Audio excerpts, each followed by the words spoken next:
Ya, Baik, selamat malam Bapak Ibu semuanya, orang tua hebat yang pada hari ini kita bergabung dalam sesi sharing bagaimana kita meningkatkan atau melejitkan potensi eh, anak-anak kita tercinta ya. Ini sungguh kesempatan yang luar biasa. Perkenalkan saya Tri Atmajawati sebagai orang tua dari anak dan penggiat sosial untuk perkumpulan orang tua ya.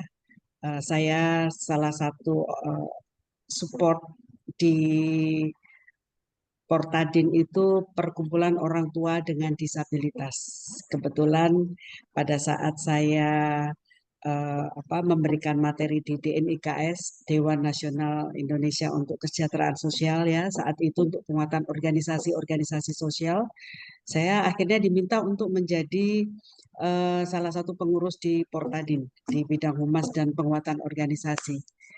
Eh, Luar biasa saya bisa merasakan bagaimana orang tua yang berjuang dengan, kalau saya istilahkan, kita yang mempunyai keluarga sehat secara keseluruhan melihat bagaimana orang tua dari dari para para orang tua yang mendapatkan anak surga. Saya mengistilahkan mendapatkan anak surga. Itu bukanlah sesuatu yang mudah untuk bisa menerima, maka perlu dikuatkan orang tuanya dulu. Nah, ini sangat relate sekali dengan materi kita pada sore hari ini, di mana Pak Harto Chen akan sharing bagaimana kita bisa melejitkan potensi anak. Apapun itu kondisi anak kita pasti bisa, asalkan didampingin oleh orang tua. Dan karena saya sudah menjadi ibu dari dua anak, maka pengalaman saya pun dengan perbedaan usia anak yang cukup jauh dengan saya, ini sangat challenging. Nah, mungkin nanti Pak Arto juga akan sharing-sharing ya. Kebetulan saya 10 siap. tahun kosong. 10 tahun saya itu baru dikaruniai putra. Nah, itu generasinya jadi beda banget. Saya generasi X, anak saya generasi Z, culture-nya berbeda, pergaulannya berbeda, di mana dunia ada di ujung jari. Nah, mereka lebih mudah percaya kepada orang lain. Nah, ini clue yang bisa kita dapatkan bersama, anak-anak kita lebih mudah terkoneksi dengan yang namanya internet. Nah, mudah-mudahan nanti Pak Arto juga akan sharing-sharing dengan kita. Dan tadi sempat diceritakan Pak Haryo ya, bahwa saat ini saya menjabat sebagai Rektor Universitas Mahakarya Asia yang akhirnya dekat juga dengan anak-anak usia yang muda, bagaimana mereka potensinya bisa kita lejitkan. Karena anak-anak yang kuliah ini pun, kadang-kadang mereka itu kuliah hanya kuliah aja, nggak tahu apa yang sebenarnya sedang dialami dalam dirinya. Saya menyampaikan adalah dialami dalam dirinya. Sehingga saya tadi memilih background eh, di kalau Bapak Ibu melihat ya, background saya ini adalah gambar apa eh, sebuah gambar es, yang gunung es ya, yang terlihat di luar itu kecil, tetapi ternyata yang terlihat di dalam luar biasa. Kita tidak pernah tahu bahwa anak-anak kita punya potensi yang memang masih bisa dilejitkan, mereka masih bisa mengetahui apa yang harus dilakukan. Nah, ini 1 Januari 2025 menjadi momen penting sekali untuk kita semua para orang tua, agar kita mau mendampingi putra-putri kita tercinta menjadi apa yang mereka inginkan dan apa yang kita harapkan. Yang mereka inginkan belum tentu yang kita harapkan. Yang kita harapkan belum tentu yang mereka inginkan juga. Nah, ini perlu disatukan. Dan oke, ini sudah jam 7:38. Rasanya nanti sebelum saya kenalkan Pak Harto, saya akan mempersilahkan terlebih dahulu kepada Pak Haryo sebagai eh, hostnya di sini ya. untuk mungkin ada sambutan di awal tahun, Pak, sebelum Ya. kita memperkenalkan Pak Harto. Ya, silakan Pak Haryo, barangkali ada yang ingin disampaikan. Ya, selamat tahun baru buat kita semuanya ya. Tahun 2025 kita sambut dengan penuh optimisme ya, apapun situasinya. Itu saja dari saya. Silakan Putri, langsung dilanjut saja ya. Ya, Baik. baik. Pak Harto nanti yang akan share materi Bapak atau dari saya bantu, Pak? Dari ini ada Dari kantor langsung udah. Oh, Ini sudah tadi ada. udah dites. Oh, Kemarin. oke, oke, oke. Kalau gitu, saya akan memperkenalkan terlebih dahulu. Boleh di-share dulu, Pak, materinya karena CV Bapak ada di sana. siap. Bapak Ibu semuanya, ini luar biasa. Malam ini kita bertemu dengan Pak Harto yang sebenarnya sangat-sangat sibuk, tapi di awal tahun ini ingin berbagi dan sharing kepada kita semua bahwa ya di halaman kedua kita perkenalkan, mungkin boleh diperbesar ya, ditampilkan, perbesar. Ya.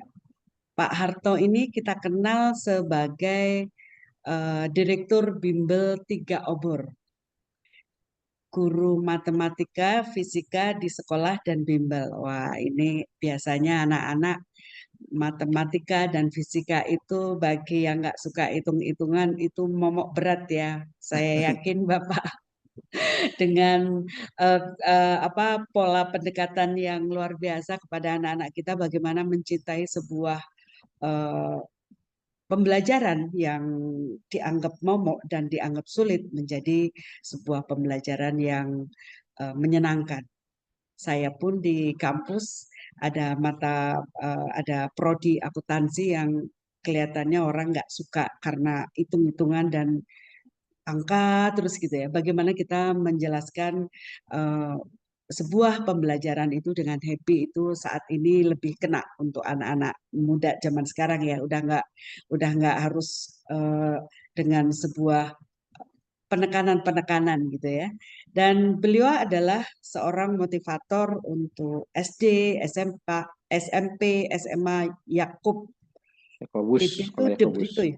Yakobus ya. Ya, Ya, sekolah Yakobus. Yakobus Don Bosco. eh, Don Bosco, Saint Peter, Teresia, Marju. Ya, Mari Joseph. Mar Joseph ya luar biasa ini. Saya ada yang satu belum tahu nih.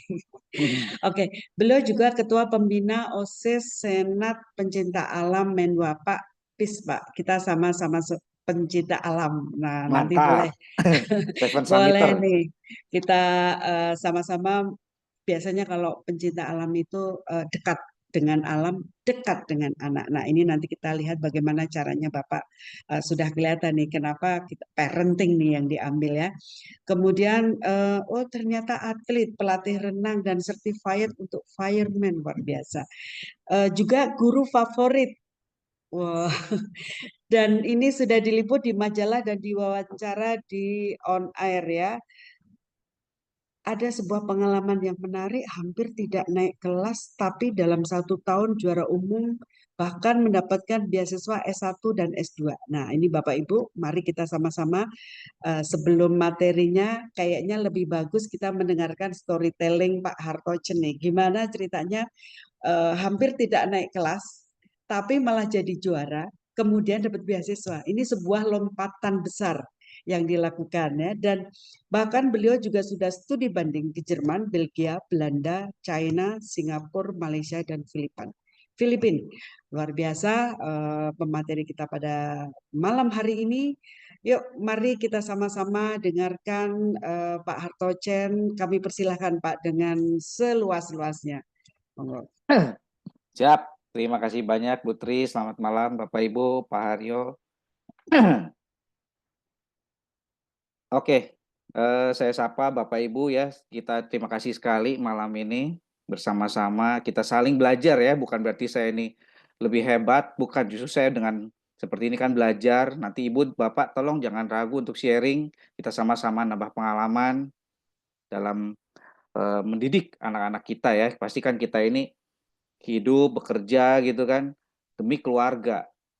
Apa enaknya kalau kita banyak berantem sama anak gitu kan. Jadi kita gimana caranya nih si anak potensinya melejit, tapi keluarga juga akur gitu kan. Nah, kita lihat aja ya materinya. Oke, kita malam ini kita akan membahas ada kira-kira 5 topik utama.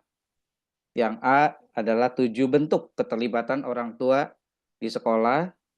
Yang B, 11 hal yang diharapkan terjadi di rumah. Yang C, mengembangkan 6 aspek life skills anak dan remaja. Yang D, 10 tips komunikasi efektif. Yang E adalah 10 cara mengatur jam program TV, gadget supaya anak jangan terlalu tergantung atau maniak atau ketagihan kepada gadgetnya. Oke, kita langsung aja ya. Jadi nanti kalau Bapak Ibu ada pertanyaan boleh lewat moderator atau di chatting. Biar nggak lupa. Kalau kebanyakan nanti lupa. Sedikit-sedikit boleh chatting, langsung bisa kita sambil dibaca gitu ya. Oke, saya langsung masuk ke poin pertama. Ini penting sekali, makanya saya ditulis di yang A. 7 bentuk orang tua terlibat kegiatan sekolah. Ini penting banget karena orang tua itu kan ayah dan bunda ya. Bukan bunda aja nih. Terutama maaf nih yang bapak-bapak seperti saya juga kadang suka males ya datang ke sekolah. Tapi sejak kita lebih mendalami dunia parenting, apalagi kan saya aktif di di komunitas para ayah yang aktif mendampingi anak-anak, bahkan maaf di komunitas yang mereka kebanyak anak angkat gitu kan, mereka kok bahkan lebih ya terlibat ayahnya sama ibunya itu sangat-sangat terlibat, lebih dari maaf yang anak kandungnya sendiri gitu kan. Nah, jadi pertama, hadir dalam pertemuan wali kelas pada hari pertama masuk sekolah. Jadi saya tentu sampaikan ini bapak dan bunda ya, ayah dan bunda, ayah dan ibu gitu, dua-duanya hadir. Memang sekolah sih nggak pernah melarang setahu saya. Oh ini cuma ibu nih yang boleh, oh ini cuma bapak yang boleh. Saya rasa nggak pernah ada. Justru orali kelas, dan anaknya juga senang kalau papi dan mami dua-duanya ikut. Kecuali maaf yang single parent apa boleh buat atau yang di luar kota ya, itu hal lain. Nah, kadang-kadang hari pertama itu dengan wali kelas nggak ketemu atau memang nggak diundang nih orang tuanya. Ya kita biasanya seminggu atau 2 minggu kemudian, termasuk saya di sekolah juga, ada yang namanya parents teacher meeting, itu pasti ada. Karena itu dari pemerintah memang mewajibkan. Jadi orang tua ketemu dengan wali kelas, kenalan dengan kepala sekolah, dengan wakil kepala sekolah bagian akademik, wakil kepala sekolah bagian kesiswaan, humas, dan lain-lain. Ya usahakanlah tolong Bapak Ibu parent teacher meeting itu pertemuan orang tua dengan murid itu tolong dua-duanya hadir. Dan biasanya itu setahu saya dilakukan hari Sabtu. Tapi kalau memang dilaksanakan bukan Sabtu, nggak ada salahnya Bapak Ibu WA wali kelas WA kepala sekolah ya atau di dalam grup orang tua mengusulkan yang berikutnya tolong dilakukan di hari Sabtu. Karena saya tahu kan bapak-bapak terutama atau ibu-ibu yang karir sibuk ya Senin sampai Jumat, ya sudahlah Sabtu meluangkan waktu. Itu poin pertama tentang hari pertama masuk sekolah. Yang kedua adalah pertemuan dengan wali kelas minimal 2 kali dalam 1 semester. Ini beda dengan parent teacher meeting. Ini biasanya adalah bagi rapat bayangan tuh habis UTS, habis ujian tengah semester. Beberapa yang melakukan kurikulum merdeka nggak ada UTS ya sudah, bahkan nggak ada UAS ya. Tapi kita biasanya bagi rapot tetap ada. Nah, ini usahakan 2 kali, ayah dan bunda dua-duanya nih datang waktu bagi rapot. Saya sering sekali ke sekolah, ketemu banyak kan mayoritas tuh ibu-ibu. Bapaknya jarang. Kalau saya tanya ini bapaknya kemana? Males. Ya, kalau saya maaf berusaha lah meluangkan waktu ya.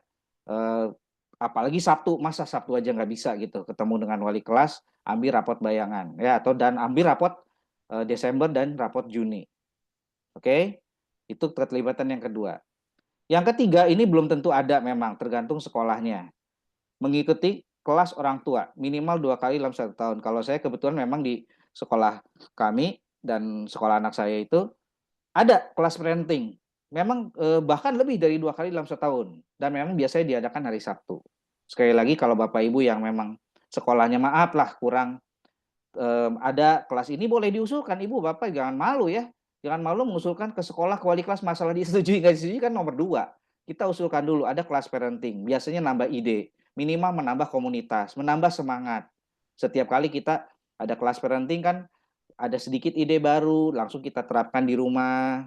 Ada ide baru, kita terapkan sama si istri, apa si suami, kita terapkan sama si anak, ya dalam bentuk mungkin komunikasi yang lebih efektif atau apapun ya. Itu nomor 3, kelas parenting.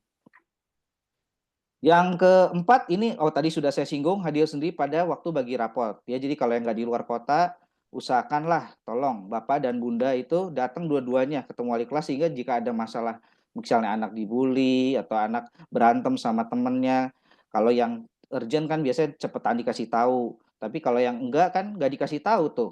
Akhirnya kita baru tahunya nanti di Desember atau di Juni, waktu ketemu misalnya si anak nangis, atau misalnya apa gitu ya, berantem sama teman, nggak mau satu kelompok dengan teman si A, si B, si C. Nah, itu hal-hal yang udah klasik ya terjadi.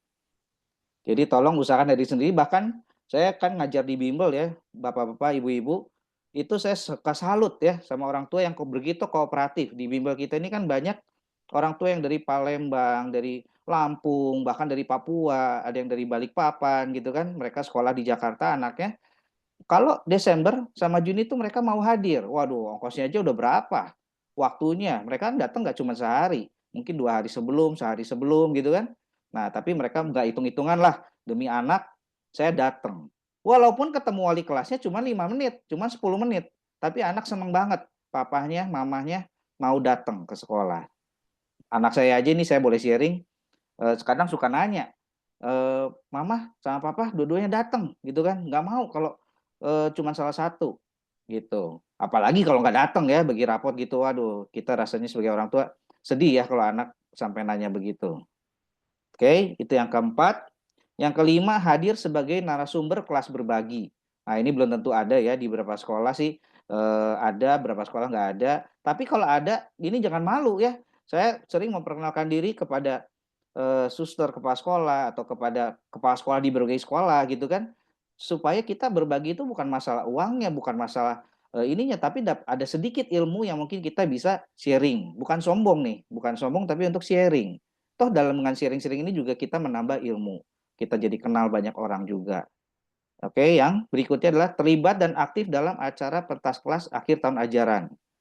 Nah, ini sering ya waktu kenaikan kelas atau bagi rapot Desember dan Juni itu ada pentas ekskul atau pentas kelas ya. Jadi kita usahakan Bapak dan Ibu nih hadir dua-duanya. Jadi memvideo mungkin, memfoto, memeluk gitu kan, memuji gitu kan. Kalaupun misalnya dia salah, ya jangan dimarahin ya. Namanya udah berani ya, tampil itu udah bagus banget. Banyak anak yang nggak berani tampil. Udah berani tampil itu sejelek-jeleknya. Misalnya maaf kalau yang lagi nyanyi salah nada atau yang lagi baca puisi lupa gitu kan, ya nggak usah dimarah-marahin. Ya ini tolong Bapak Ibu udah mau tampil aja udah bagus banget. Dia udah nunjukin udah niat, udah motivasi, udah mungkin ada latihannya. Oke. Yang ketujuh, terlibat aktif pada paguyuban orang tua sekelas anak. Ini udah lazim ya, ada WA group ya. Biasanya sih di WA group itu adalah para mami, tapi nggak menutup kemungkinan kan bapaknya juga ikut ya. Kalaupun nggak mau bapak-bapak, gue pusing lah. WA group gue udah banyak banget nih, gitu kan? Ya minimal tahu ada sekolah mau ada pentas, sekolah mau ada fun walk, sekolah mau ada edu fair, sekolah kapan mau ada bagi rapot di tanggal tersebut sudah langsung dikosongin, nggak bikin janji gitu kan, nggak keluar kota, nggak bikin meeting dan seterusnya. Ya, ini tolong Bapak Ibu, kita kuatkan lagi nih keterlibatan terutama para ayah ya, kalau para ibu sih nggak maaf, yakinlah hampir semuanya tuh peduli sekali gitu, karena itu sering bapak-bapak nyuruh, "Lu aja lah, maminya lah," gitu kan. Nah tolong yang para mami nih nggak usah malu, bilang ke suaminya, "Ini kan anak kita berdua, masa gua doang yang datang?" Malulah kadang-kadang ditanya wali kelas, malulah sama anak kalau kita nggak kompak gitu. Nah itu kan banyak triknya ya, Bapak Ibu pasti lebih mengenal lah pasangannya. Itu poin A. Sampai sini dulu ya, Bu Tri. Ya, Silahkan Bapak Ibu bagi yang ingin menanyakan, ini menarik banget ya. Bagaimana sebagai orang tua kita bisa dan perlu terlibat di kegiatan anak sekolah. Nah, silahkan ada yang ingin sharing, ada yang bagaimana ketika menghadapi undangan dari sekolah ini yang sering kali ya, Pak Arto ya, Siap. orang tua kadang-kadang sibuk sehingga mewakilkan orang lain. Adakah yang ingin sharing di sini? Yuk, silakan Bapak Ibu untuk sharing.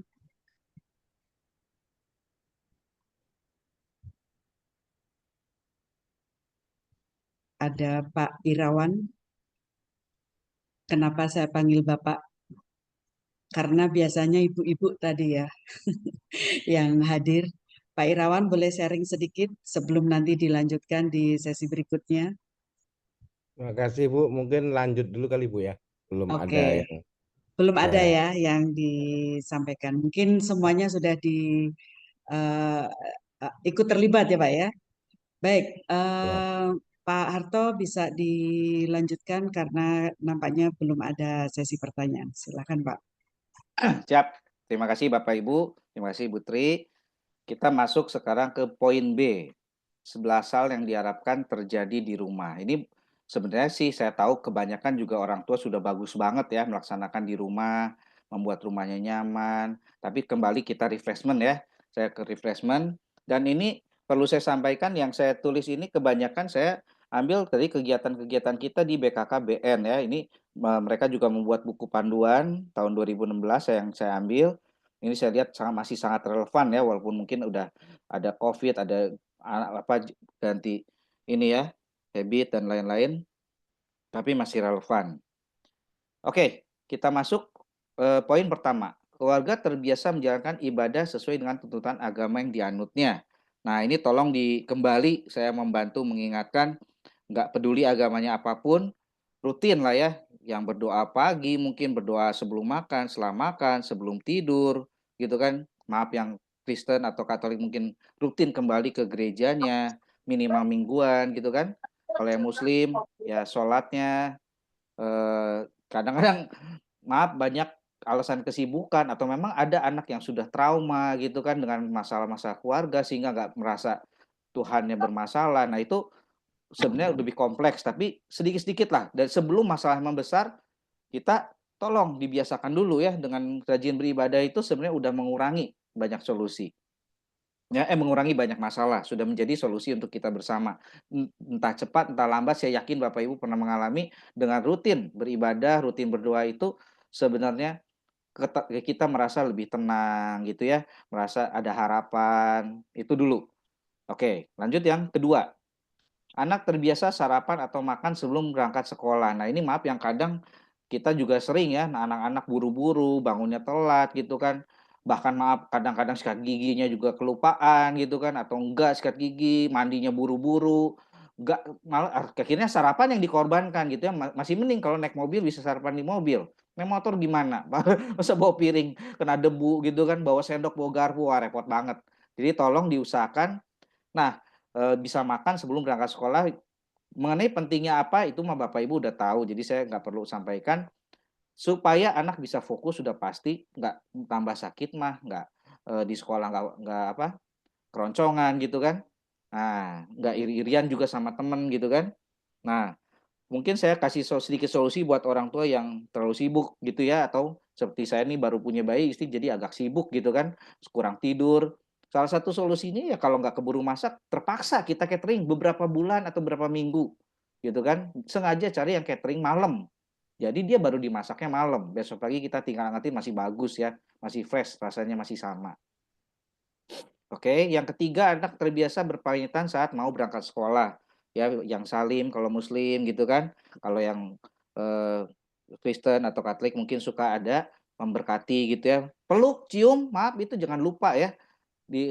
Dipuji sedikit gitu ya. Anak hebat, anak pinter gitu kan. Wah, kamu hari ini berangkat lebih pagi gitu ya, hebat banget. Nah, itu sering-sering hal-hal kecil anak jadi hari pagi-pagi udah positif ya, udah makan, kenyang, merasa disayang sama orang tua gitu kan. Nah, mungkin maaf Bapak Ibu yang kadang-kadang anak-anak susah bangun nih ya. Saya ada trik sedikit, bahkan Bapak Ibu boleh ikut kelas parenting banyak sekali yang untuk memberikan kata-kata positif di pagi-pagi itu ya, tepat 3 menit sebelum pas bangun gitu ya, memberikan kata-kata positif. Biasanya juga itu jangan kita pagi-pagi udah marah-marah, jam berapa nih? Oi, terlambat oi." Gitu kan, "Mandi cepetan." Wah, itu akhirnya malah anak-anak merasa nggak nyaman di rumah, dibentak-bentak, serba terburu-buru ya. Itu paling malam sebelumnya tolong selesaikan dulu masalah gadgetnya, masalah tidur yang mungkin terlalu malam, masalah kurang mencicil PR-nya gitu ya. Itu nanti beda lagi tentang time management. Saya nggak bahas di sini tapi. Oke, tentu di sini nggak saya tulis, waktu pulang sekolah pun tetap harus ya di PKBN ini kan nggak ditulis pulang sekolah, tapi kalau saya mau nambahin ini ya, dari pengalaman pribadi, anak tuh seneng banget lihat kita pulang sekolah. Jadi tolong Bapak Ibu pulang sekolah anaknya disapa, yang positif. Jangan, "Ada PR apa? Ulangan dapat berapa?" Aduh, jadi itu kayaknya kurang kayak mencecer gitu ya. Lebih ke memeluk dulu, mencium dulu gitu kan. "Ada cerita apa nih di sekolah yang seneng? Ada kejadian apa nih di sekolah yang kamu kali ini kurang senang?" Jadi bukan ditanya ulangan dapat berapa dulu gitu ya, kalau bagus ya anak senang, begitu jelek dia merasa tertekan, oke?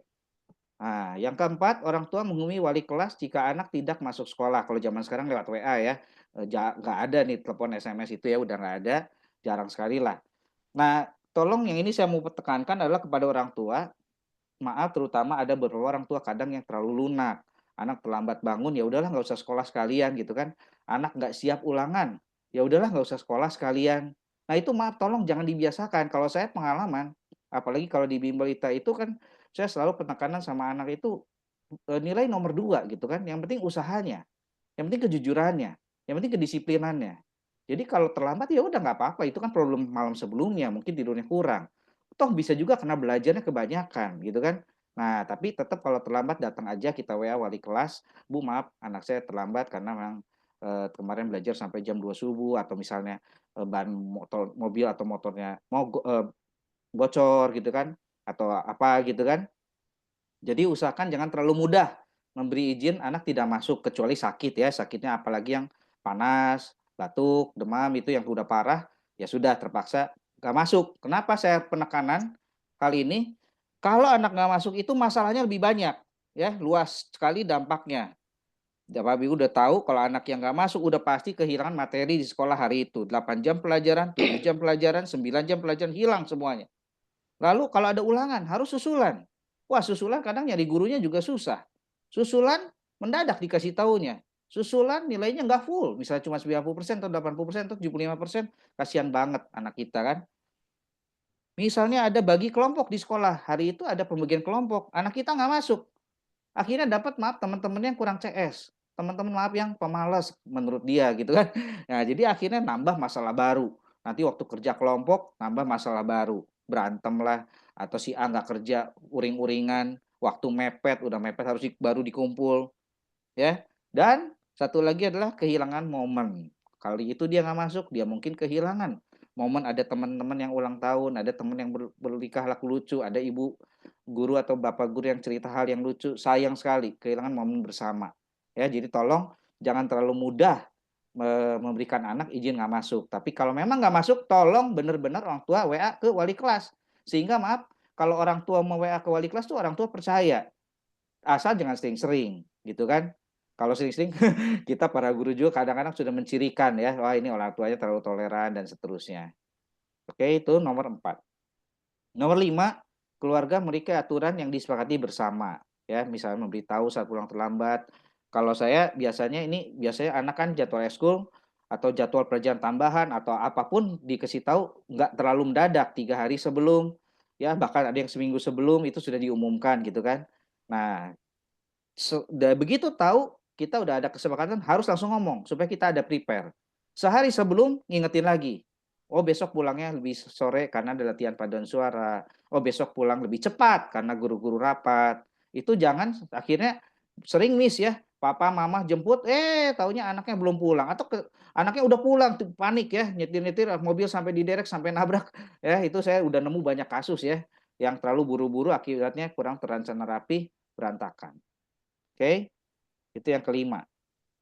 Berikutnya yang Keenam, orang tua memiliki nomor HP kepala sekolah, wali kelas, ketua komite. Kalau wali kelas sudah pasti punya. Kepala sekolah kadang beberapa kepala sekolah suka nggak mau kasih, ya apa boleh buat, kita minimal ke wakil dulu, biasanya kadang begitu. Kalau yang kepala sekolahnya welcome ya di-save aja. Suatu saat mungkin kita perlu ya hal yang urgent. Kalau lewat wali kelas beberapa hari nggak ada tanggapan gitu kan, di WA lagi masih nggak ada tanggapan, ya berarti kalau udah terlalu lama masalah keburu membesar nanti ya. Kita bukan sok laporan nih, bukan sok ngadu ya. Kita lihat nih wali kelasnya berupaya nggak. Kalau kita merasa nih wali kelas sudah berupaya dengan masalah-masalah kecil ataupun besar yang ada, ya nggak perlulah sampai kepala sekolah dulu, nanti wali kelasnya tertekan nih. Ya saya sebagai guru juga kadang kalau orang tua yang terlalu mendominasi, orang tua yang terlalu banyak protes, akhirnya wali kelasnya yang tertekan. Serba salah dia, gini salah, gitu salah. Akibatnya maaf nih, wali kelas juga kan kadang guru, ada wali kelas yang bisa lebih fair. Ada yang kadang agak sentimen gitu kan. Nah, kalau udah jamnya dia kan kita nggak bisa intervensi ya. Kalau itu kan di sekolah guru punya hak, kayak seperti hak veto gitu kan. Ketua komite, nah ini yang agak jarang ya. Ketua komite itu banyak yang nggak tahu gitu kan. Ya sudahlah, minimal kan kalau koordinator kelas biasanya tahu ya ketua komite siapa, minimal kita tahu namanya. Kalau bisa sih punya nomor handphonenya. Ya hal-hal yang urgent kita cepetan telepon, cepetan WA. Yang nomor 7, orang tua menjalin komunikasi efektif dengan anak. Ini nanti saya bahas khusus ya di poin yang D. Keluarga memberi dukungan yang membuat anak merasa nyaman di rumah. Nah, ini kadang kita lupa perhatikan. Anak kita nggak nyaman apa sih kok kalau tiap kali pulang ke rumah uring-uringan nih. Padahal setahu kita di sekolah dia ceria.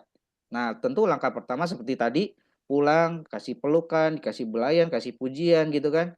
Dan yang paling kita buat anak nggak nyaman tuh, maaf nih, sering adalah orang tua berantem. Ya, maaf Bapak Ibu kan pasti pernah berantem ya, namanya suami istri berantem, tolong jangan di depan anak lah. Jangan teriak lah depan anak gitu kan. Sekali dua kali udah gitu kan. Kalau sering-seringan jadi anak nggak nyaman nih. Saya di les kadang-kadang ya menemukan orang tua anak nggak mau pulang. Alasannya kenapa? Males di rumah. Sering itu. Jadi mereka merasa lebih nyaman di tempat les buat bikin PR, buat kerja kelompok atau buat sekedar nonton YouTube gitu kan. Karena kita WiFi kan memang gratis. Jadi mereka lebih nyaman di tempat les. Salah itu sebenarnya. Kita berusaha membuat atau encourage orang tua di rumah lebih nyaman. Atau anak sering dibentak di depan kakak adiknya gitu kan, di depan saudara-saudaranya. Tolong kita tahan ya. Memang saya tahu jadi orang susah banget ini ya, menahan-nahan kesabaran ya, atau sekali dua kali kita udah sabar nih. Yang ketiga kita meledak juga nih. Nah, tolong diingat-ingat ya, anak begitu udah sakit hati itu diingat. Saya pernah berapa kali kepada anak ya, kalau dia ya itu tuh kadang suka ngungkit, kita sedih sendiri. Padahal kita tuh nggak maksud ya, menyakiti anak tuh kita nggak maksud, hanya luapan emosi sesaat tapi dampaknya panjang. Ya, jadi besok-besok sebelum marah, sebelum membentak anak, tolong tarik napas dulu 5 detik. Biasanya setelah itu nggak jadi marahnya. Karena udah 5 detik udah lewat ya. Kita akhirnya ya sudahlah, di ngelus dada sedikit, coba sabar sedikit, coba tetap senyum, coba dipeluk lagi anaknya. Oke. Ada juga pernah terjadi adalah murid nggak mau pulang ke rumah. Kenapa? Alasannya saya punya adik kecil. Anaknya si adik nangis terus di rumah. Saya waktu itu cuma kasih solusi ya, rumah kamu 2 lantai apa 1 lantai. Sementara anak kan rewel paling 1 sampai 2 tahun lah ya, yang paling parahnya gitu kan, sering teriak-teriak atau ini si adik bayi gitu kan. Nah, kita coba dipisah dulu ya kamarnya atau dipisah dulu lantainya, supaya anak nih jadi merasa senang belajar di rumah, nyaman di rumah. Oke. Yang ke-9 adalah keluarga terbiasa melakukan kegiatan bersama. Ibadah ya, yang ke gereja, yang sholat, yang ibadah sholat 5 waktu di rumah, makan bersama. Nah, kalau kita di keluarga ada aturan nih, kalau lagi makan keluarga no handphone. Jadi bapak, ibu, anak, adik, kakak semua tidak memegang handphone. Nah, ini sering sudah jadi fenomena nih ya, anak sama ibu sama bapak ini makan di restoran atau makan di rumah tapi semua megang handphone. Tolong, toh makan nggak lama, 20 menit, 30 menit. Saat makan itulah saya menemukan anak-anak tuh jadi banyak cerita. Ya cerita sedih, ya marah juga pernah, marah kejadian di sekolah gitu kan, marah mengungkit hal-hal lama dengan temennya. Tapi lebih seringnya ketawa-tawa, itu membuat kita jadi makin dekat. Gitu kan. Ya apapun pasti jadi lucu lah kalau sama anak kan. Lalu tentang makan, ini saya mau kasih catatan, tolong makannya di ruang makan nih. Ya, sering orang tua atau anak makan sendiri-sendiri, bahkan dibawa ke kamar. Nah, itu tolong dihindari. Ngomong aja terus terang, itu tidak mendidik gitu kan. Kita makan bersama, makan keluarga gitu. Lalu olahraga bersama, itu banyak ya keluarga-keluarga yang hobi basket, hobi badminton, hobi jalan kaki, hobi naik gunung gitu kan. Itu dijalankan bersama rutin ya, kalau bisa sih rutin, entah mingguan, entah bulanan, entah setiap 3 bulan gitu kan. Rekreasi, ya ini paling sering ya saya lihat nih rekreasi nih sekarang udah jadi semacam kepentingan utama ya. Dia lebih penting rekreasi, bolos sekolah juga boleh gitu kan. Wah ini tolong jangan dibalik ya, rekreasi perlu, tapi jangan bolos sekolah. Curi libur ya, libur duluan masuknya belakangan apalagi itu paling parah. Memang saya tahu ibu-ibu nih suka war tiket. Pak, kalau saya ngikutin jadwal libur, tiketnya keburu mahal. Oh ya tolong kalau saya mendingan jangan ya. Udah aja mahal sedikit lebih mendidik anak. Jangan biasakan anak mencuri-curi. Nyuri waktu tuh berarti mencuri. Nanti besok-besok nyurinya yang lain. Gitu kan? Oke, lalu yang ke-10. Anak dan orang tua melakukan kegiatan yang positif, seperti kegiatan membaca dan olahraga bersama. Ya membaca sih sebenarnya agak langka ya, tapi saya tetap, apalagi saya hobi membaca ya, untuk kegiatan seminar-seminar seperti ini pun saya membaca lebih dari 10 buku ya, menambah wawasan, supaya mengupgrade gitu kan. Nah, tapi yang lebih mudah adalah setahu saya nonton. Nah, ini nggak dicatat ya nonton bersama. Banyak orang nontonnya ke bioskop, ya boleh ya. Siapa sih yang nggak senang ke bioskop, makan popcorn gitu kan, sound system-nya heboh gitu kan. Nah, tapi kalau lagi low budget atau memang waktunya terlalu mepet, ya nontonnya di rumah. Cari film yang memang udah agak lewat jadinya ya. Udah agak lewat, nonton di rumah bersama. Bikin suasana gelap. Sama-sama kita bikin popcorn. Seperti nonton di bioskop, tapi nontonnya di rumah gitu kan. Itu saya sering ya dengan keluarga sering begitu. Yang ke-11, membiasakan anak mandiri dan bertanggung jawab.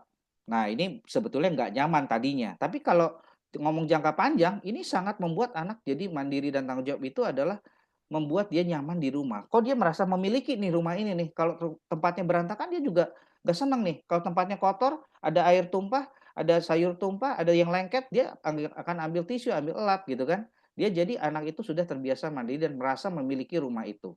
Dengan berkebun bersama atau ikut mencuci piring, ikut nyapu ngepel. Tolong jangan bilang, "Loh itu ada Mbak." Ya betul, ada Mbak itu tugasnya Mbak. Lagi Mbaknya misalnya di bawah atau lagi sebaliknya lagi di atas, nggak ada salahnya cuma sedang ngebersihin lantai gitu kan. Sering diajak masak, di dapur gitu ya. Kalau di kegiatan kita nih ada super camp. Super camp yang tiap 6 bulan sekali, itu banyak anak yang nggak bisa masak, nggak tahu cara motong bawang, nggak tahu cara, motong bersihin kulit kentang, memotong wortel, membersihkan kulit wortel. Nah, itu jadi pengalaman yang harus seru sekali ya, salah satu sesinya kan Hell Kitchen, itu salah satu sesi favorit, ya, membiasakan anak mandiri dan bertanggung jawab. Oke, sampai sini dulu, Putri, kira-kira? Ya, Bapak Ibu silakan yang ingin bertanya terkait dengan hal-hal apa sih yang diharapkan terjadi di rumah agar anak dekat dengan orang tua dan orang tua juga bisa untuk uh, bersinergi ya, bersinergi untuk tahu persis apa sih yang sedang dialami oleh anak-anak ini. Jangan sampai kita tertinggal uh, dari anak-anak yang saat ini di luar banyak sekali hal-hal yang memang perlu kita ketahui, tapi kita ketinggalan. Yuk, silakan Bapak Ibu, jika ingin ada yang bertanya, monggo silakan.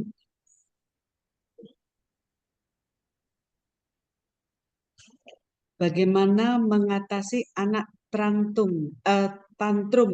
Oke, sebelum sebelum dijelaskan oleh Pak Harto terkait dengan anak tantrum ini, mungkin bisa dijelaskan terlebih dahulu tantrumnya karena apa? Karena memang ada hal spesifik dari si anak sendiri, atau karena memang eh, secara normally hanya kemarahan aja. Boleh dijelaskan sedikit, Bu? Bu, Bu Yoni atau Pak Yoni ini ya nama. Atau silakan di open mic aja biar bisa Pak Harto juga menjelaskannya lebih clear lagi karena konotasi tantrum ini ada dua macam nih. Silakan Pak Yoni atau Bu Yoni open cam dan langsung aja pertanyaannya.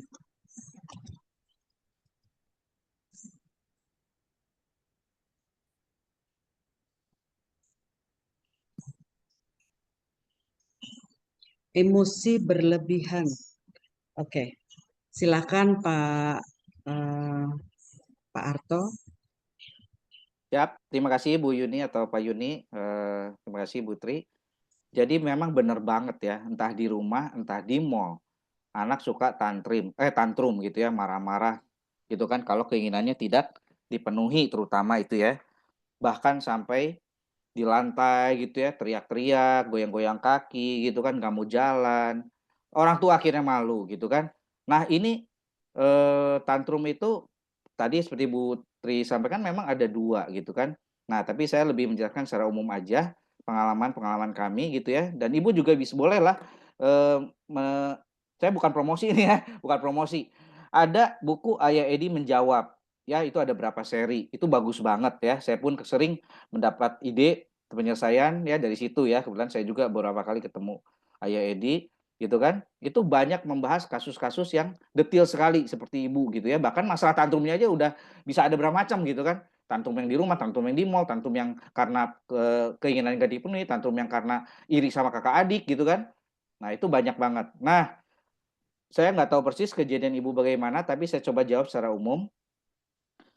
Tantrum itu kan penyebabnya ada banyak. Tentu kita coba cari penyebabnya dulu. Kalau yang si kakak merasa ibunya atau bapak lebih sayang sama adik, sebaliknya adik merasa bapak ibu lebih sayang sama kakak, ya kita yang merubah dulu lah sedikit ya. Berusaha lebih, kadang kan maaf, si bapak nih, apalagi si bapak ya, sangat sayang sama anak sulungnya gitu kan. Si ibu sangat sayang dengan anak bungsunya atau sebaliknya. Si bapak sangat sayang sama anak yang sesama laki-laki atau sebaliknya, si bapak sangat sayang sama perempuan. Selalu ya, jangan kita membandingkan anak-anak kita, "Kamu kok nggak kayak kakak kamu sih? Kamu kok nggak kayak adik kamu sih?"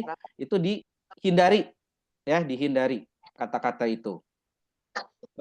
Karena biasanya tantrum itu ada salah satu faktor dari sana. Ada juga tantrum yang keinginannya nggak dipenuhi, pengen beli mainan terbaru.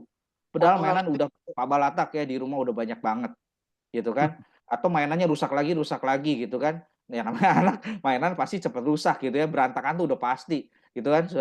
Kita pun, mengalami ya seperti itu. Nah, tapi walau anak tantrum di mall ya, pesan saya maaf nih kalau pengalaman saya dan banyak sharing-sharing dengan orang tua, biarkan, ya kalau saya bilangin biarin, tapi kasih pemahaman dulu. Sedikit dibisik-bisik gitu kan, walaupun dia sambil nangis, sambil teriak-teriak, eee, "Ayah tahu kamu sedang marah atau kamu lagi kesel, nanti kalau udah tenang baru kita cari solusi. Sekarang nggak apa-apa kamu silakan nangis." Tapi nangis tuh biasanya kalau udah dikasih kata yang, sambil bisik-bisik ya, tentu jangan dibentak-bentak dulu ya.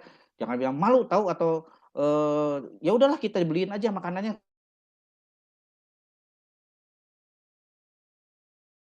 Pinter ya, makin pinter, makin membaca kalau gua tantrum nih dibeliin, gitu kan. Jadi makanya kalau saya maaf sedikit hal-hal yang seperti itu tolonglah tegas aja, gitu kan. Nggak bisa, selama kamu tantrum nggak akan dipenuhi. Selama kamu marah-marah, teriak-teriak nggak akan dipenuhi. Tolong kamu diem dulu, nanti kalau udah tenang baru kita bicara. Ya, bukan baru kalau udah tenang baru kita beli loh. Kalau udah tenang baru kita bicara.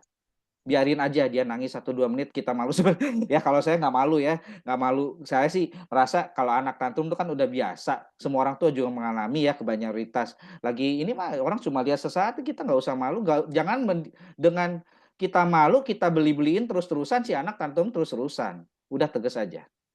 Kira-kira boleh dijawab begitu Bu Yuni? Pak Yuni? Apakah sudah puas dengan jawaban Pak Harto atau mungkin masih ada lanjutan pertanyaan? Silakan Bu. Ini karena membahas tentang tantrum terhadap anak ini hampir semua anak ada masa-masanya kapan dia akan tantrum.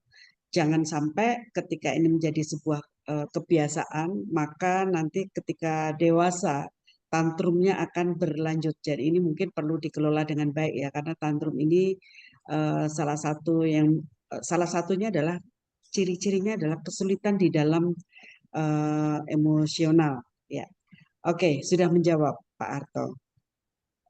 Ada lagi yang ingin Terima bertanya kasih banget. di eh, Bapak Ibu semuanya? Tadi saya lihat Pak Sigit buka mic mau berbicara, mungkin mau bertanya, silakan Pak, kalau ingin ditanyakan.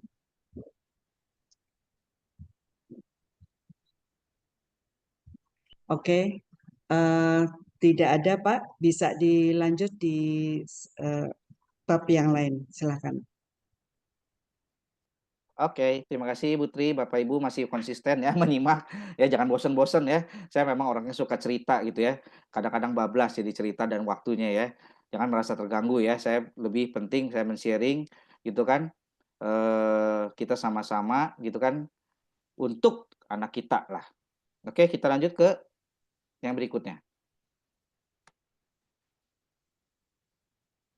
Ini agak lama loadingnya. C. Mengembangkan 6 aspek life skills anak dan remaja. Yang pertama, fisik. Dimensi fisik ini atau aspek fisik ini, nutrisi saya yakin Bapak Ibu sangat memperhatikan ya. Sesusah-susahnya uang kita, biasanya nutrisi tetap nomor 1 gitu kan. Nah, olahraga ini yang saya paling penting nih sebenarnya di sini, karena saya juga mantan atlet dan saya pelatih renang nih, buat saya ini olahraga penting banget. Banyak anak terutama perempuan atau laki-laki yang agak lebih orientasinya ke buku gitu ya, mengalahkan olahraganya. Padahal kita tahu ada istilah mens sana in corpore sano. Di dalam tubuh yang sehat terdapat jiwa yang sehat, bukan mens sana in corpore sano saya di sini kamu di sono ya, bukan ya. Nah, jadi mens sana in corpore sano itu kalau dia sering olahraga, ya di sekolah udah ada biasanya seminggu 2 jam. Banyak murid kita yang ditambah dengan klub, ada yang klub basket, klub renang, klub badminton gitu kan, klub sepak bola gitu kan. Banyak teman-teman saya sesama pelatih juga gitu kan, sama-sama ambil sertifikasi pelatih juga gitu kan. Nah, itu tolong di-push. Nggak perempuan, nggak laki, olahraga tuh perlu. Kalau mudanya atau kecilnya olahraganya kurang, biasanya di hari tuanya banyak masalah. Kalsiumnya terlalu sedikit ya. Nutrisi dengan olahraga tentu nyambung ini ya, semua nyambung semua, dengan istirahat nyambung semua. Tapi dengan banyak dilatih olahraga, dipaksa olahraga gitu kan, niscayalah racun-racun dalam tubuhnya keluar gitu kan. Saya dulu setelah kerja nih, sama sibuk-sibuk kerja mengurangi olahraga, dikalahkan gitu kan, sibuk sibuk. Akhirnya setelah sakit ya, parah gitu kan, wah baru mikir olahraga lagi gitu kan, jalan kaki 1 jam gitu kan. Nah, kalau anak-anak dan remaja ditambah, saya bilang nggak cukup ya, di sekolah itu kan terlalu massal. Satu kelas 30 orang, satu kelas 20 orang, jam olahraganya juga gurunya 1 gitu kan, intensitasnya kurang. Jadi kalau saya bilang perlu ditambah. Kalau yang mau murah nggak masuk klub, ya udah jalan sore aja atau jalan tiap minggu gitu kan, dengan udah momennya dapat, olahraga bersama, kesehatannya juga dapat. Istirahat, ini penting sekali nih. Banyak anak sekarang ya, malamnya kurang tidur. Akibatnya di sekolah ngantuk, kalaupun di sekolah nggak ngantuk, di mobil kerjanya jadi tidur gitu kan. Tolong diketat aja, kalau soal ini nih ketat aja sama anaknya, jam 10 sudah tidur, gitu kan. Kalau masalah dia belum bikin PR, atau apa, itu kan harusnya dicicil sebelumnya. Itu ketat aja kalau soal begitu, nggak ada toleransi. Apalagi kalau kurang tidurnya gara-gara main game, nonton YouTube gitu kan, Instagram berlebihan ya. Kalau 1 jam mungkin kita anggap itu masih batas normal. Kalau udah sampai 4 jam, 3 jam, 5 jam, wah itu matanya aja udah minusnya nambah. Banyak sering anak sekarang kena stroke leher, stroke jari gitu kan. Nah, itu dampak jangka panjang. Bapak Ibu udah sering lihat lah mungkin di berita-berita gitu kan, anak tangannya seperti otomatis, matanya nutup tapi tangannya seperti megang handphone. Itu udah sekarang banyak. Nah, tolong jangan sampai terjadi sama anak-anak kita. Oke? Yang kedua, mental berpikir positif. Yang pertama itu di dalam ini saya ada 3 sub ya. Pertama, percaya diri dan menghargai diri. Nah, ini sering sekali masalah, sering didengar, aduh anak saya tuh nggak pede, orangnya nggak berani nyapa orang, gitu kan, nggak berani disuruh maju, kalau ditanya takut salah menjawab, gitu kan. Nah, ini harus dipupuk ya, dengan sering, mencoba hal baru. Banyak orang tua yang kadang, ditanya aja. Nah, ini kebetulan banget nih ya, kita mau ada kegiatan leadership dan karakter building tanggal 3 sampai 5 Januari, bukan saya promosiin ya.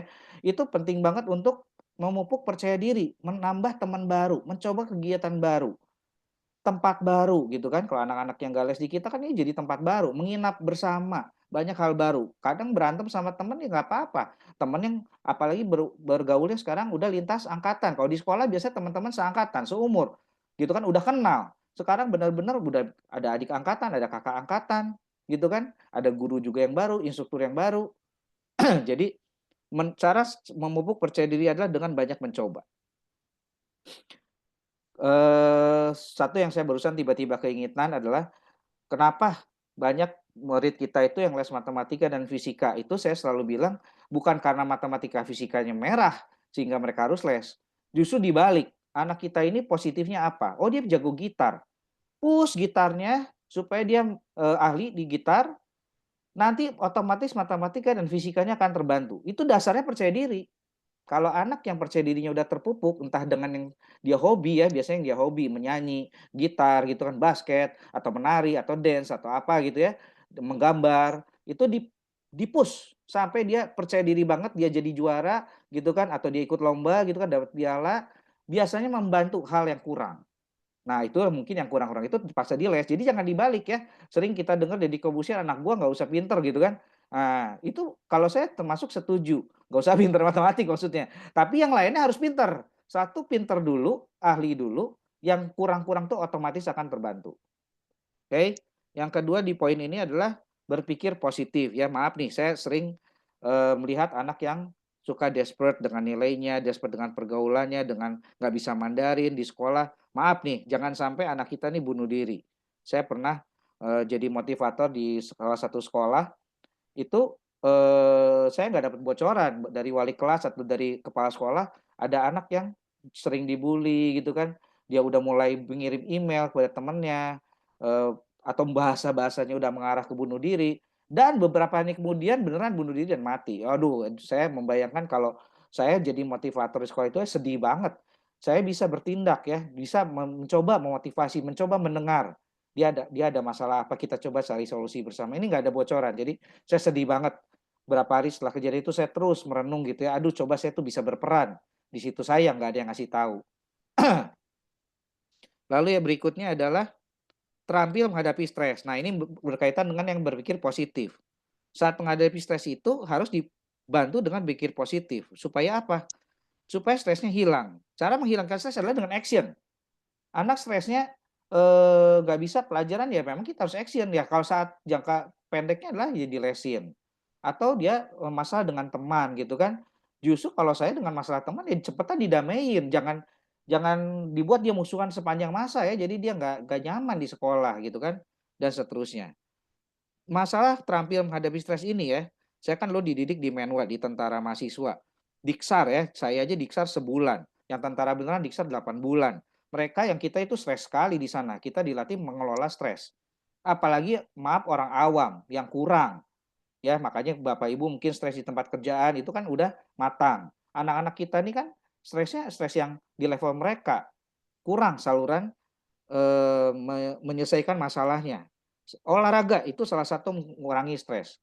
Mungkin yang hobi piano, saat dia main piano itu gembrang-gembreng-gembrang atau yang drum, ya anak ada tipe-tipe anak yang harus dilesinnya drum, atau ikut, klub-klub yang sering mukul gitu kan, mungkin taekwondo gitu ya, itu adalah untuk menghilangkan stresnya dia, dengan teriak gitu kan, itu stresnya berkurang. Oke, kita masuk ke yang ketiga. Emosional itu yang berkaitan dengan komunikasi efektif. Di sini ada 2 hal penting, yaitu kalau komunikasinya dengan terutama dengan teman ya, anak kita itu sebenarnya harus berani tegas.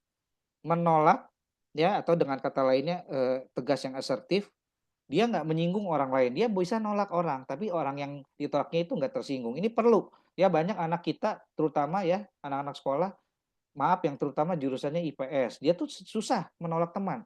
Ayo kita main game online, ya yuk cepetan dia join. Ayo kita ke mall, cepetan dia pergi. Ayo kita jalan-jalan, cepetan dia pergi. Padahal PR-nya belum beres, gitu kan? Belum dikerjakan, bahkan belum tahu dia, bahkan kadang nggak tahu ada PR.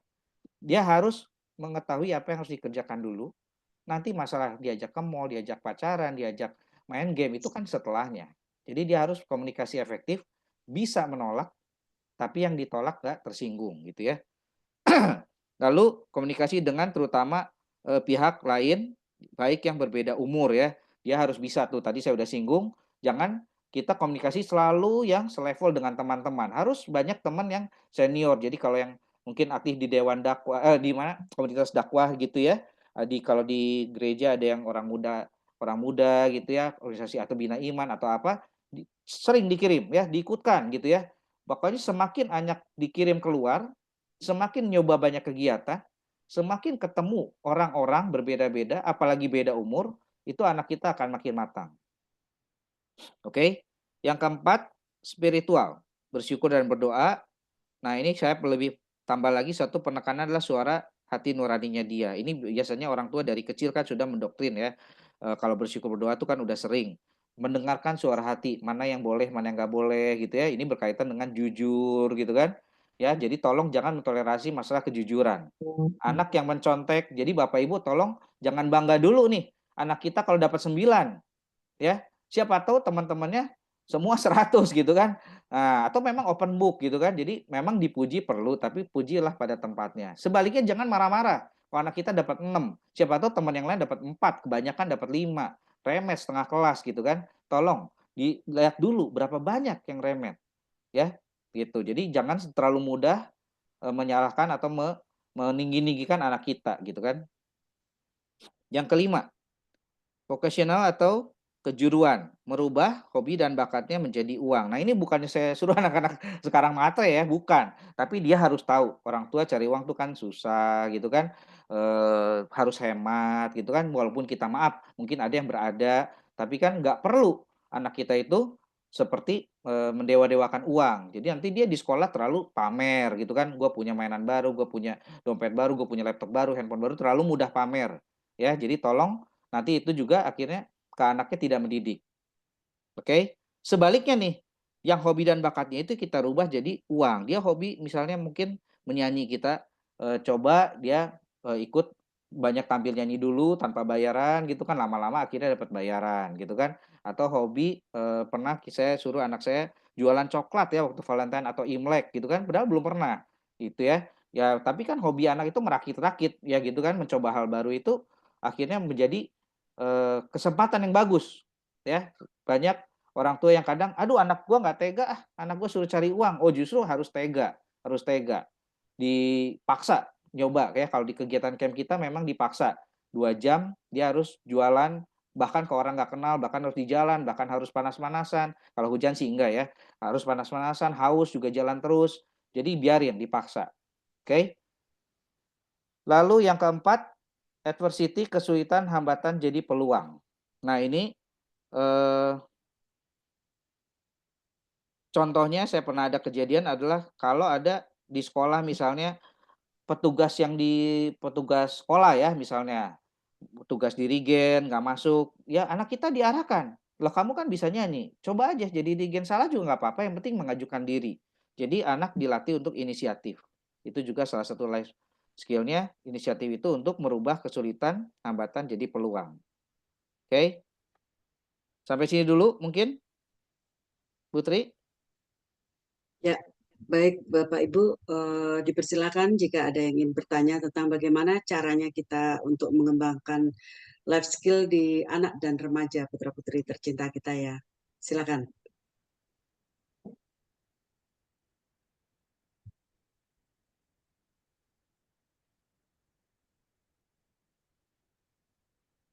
Sudah jelas semuakah? Atau ada yang ingin sharing barangkali?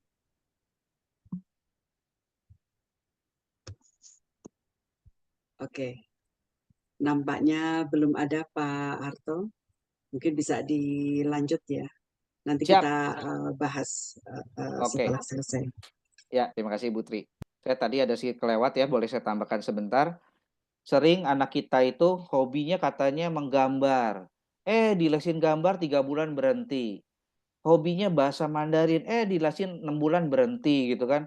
Oh hobinya, nah ini saya perlu ya kepada orang tua, satu ya, hobi bakat itu memang bisa bakat. Bakat itu bisa kelihatan dari hasil psikotes. Jadi Bapak Ibu, bukan sekali lagi bukan saya promosi IAED, bisa ikut psikotes ke sana, itu bagus banget gitu ya, dan maaf harganya terjangkau. Ya supaya tahu anak kita nih lebih bakatnya ke yang mana. Cepetan dijadiin. Bakat itu kan kalau hilang waktu 2 bulan, 3 bulan, 6 bulan, apalagi setahun, 2 tahun, sayang banget ya. Anak tuh belajarnya cepet. Belajar gitar, mungkin belajar renang, atau belajar menggambar, belajar masak, belajar bahasa, menulis puisi gitu kan. Cepetan dilesin gitu kan. Kalau kecuali kita maaf nggak ada uang ya beberapa ini sih ya susah ya memang. Tapi kalau di tempat les kita bukan saya promosi juga, kita nggak pernah melarang murid yang nggak ada uang. Kita selalu bahkan me-welcome kepada orang tua, jangan karena masalah uang nggak jadi les di kita atau ikut super camp kita akan lebih lihat anaknya. Dia beneran niat nggak sih? Komitmen nggak sih? Anak tuh harus komitmen, harus jadi. Udah bilang mau les Mandarin, harus bilang sama anaknya, kamu nggak boleh berhenti sebelum 2 tahun atau sebelum dapat sertifikat jadi guru atau apapun ya, itu nggak usah Mandarin, itu cuma contoh aja. Termasuk saya juga penekanan begitu pada anak saya, nggak boleh berhenti les Sempoa sebelum kamu boleh jadi guru. Kalau udah jadi guru kan berarti udah expert ya. Les berenang, nggak boleh berhenti sebelum kamu sering ikut lomba. Jadi hasilnya ada hasil ya. Bapak Ibu nih nggak buang uang. Ya les 3 bulan, les 6 bulan keluar, les ini berapa bulan keluar. Wah, itu cuma buang-buang duit, nggak ada yang jadi. Jadi tolong tega aja, tegas aja sama anaknya. Sebelum masuk nggak boleh keluar. Sebelum papa bayar, sebelum mama bayar, 2 tahun nggak keluar. Patokan 2 atau 3 tahun, berapa tahunnya itu kita sebelumnya udah nanya dulu sama guru. Biasanya kalau les seminggu 2 kali atau seminggu 3 kali, sampai berapa tahun sih, disiplin ya. Jadi Bapak Ibu tolong waktu les juga atau yang mengembangkan bakat hobi ini, tolong jangan mudah nggak masuk ya. Disiplin lah, anak itu udah dibilangin, "Ini papa mama bayar, untuk kamu itu kan dibela-belain." Jadi nggak ada les itu terlambat, les itu bolos ya. Dalam mengembangkan hobi dan bakat itu disiplin tentu perlu. Oke, itu saja tadi yang saya kelewat. Berikutnya kita masuk ke D, 10 tips komunikasi yang positif. Yang nomor 1, jadilah pendengar yang baik saat anak bicara atau bercerita. Ini sering ya orang tua itu merasa mendengar, ya termasuk saya gitu ya. Jadi merasa mendengar, padahal tangannya lihat handphone. Itu namanya nggak mendengar, betul mendengar tapi bukan mendengarkan, bukan pendengar yang baik. Begitu anak kita mau cerita, kalau kita bisa dijeda, kita jeda dulu pekerjaan, kalau nggak kasih tanda, tunggu 5 menit, tunggu 2 menit gitu kan, tunggu 1 menit gitu kan, atau nanti malam gitu kan. Nah, jadi anak tuh merasa dia mau didengar. Jangan kitanya memotong gitu kan, anak lagi cerita, dipotong, "Kata mama juga begini, ah kamu sih begini." Wah itu tolong anak nanti lain waktu nggak mau cerita lagi. Ya jadilah pendengar yang baik saat anak bercerita atau berbicara. Yang kedua, dengarkan ungkapan perasaan anak. Nah, dalam cerita itu, kadang-kadang terungkap maupun nggak terungkap. Perasaan sedih, perasaan marah, perasaan senang, gitu kan. Jadi kita makin lebih mengenal anak kita. Kadang-kadang kita juga kan merasa menurut kita omongan itu nggak menyinggung. Tapi kalau setelah kita lihat ekspresinya atau perasaan kita jadi tahu, oh anak ini tersinggung nih kalau pakai kata-kata ini, gitu kan. Atau sebaliknya, dia senang nih kalau dipujinya begini, gitu kan. Ya, mengenai bahasa kasih itu saya nggak sebut di sini, nanti mungkin topik lain lagi ya. Oke. Yang ketiga, biasakan menggunakan kata yang positif. Ini kata-katanya tentu yang membangun. Jangan bilang, "Ah, gitu aja masa kamu nggak bisa sih? Gitu aja masa kamu nangis?" Memang sering ya kita terbawa emosi atau kita pengennya cepat selesai gitu kan. Ah, "Masa gitu aja kamu marah sih sama teman kamu?" Enggak, dengerin dulu dia ceritanya bagaimana, pahami dulu kondisinya, oke? Nah, nanti baru setelah itu kan cukup, tahu baru kita mulai menasehati gitu kan. Oke, yang berikutnya adalah yang keempat, membaca isyarat tubuh atau perilaku anak.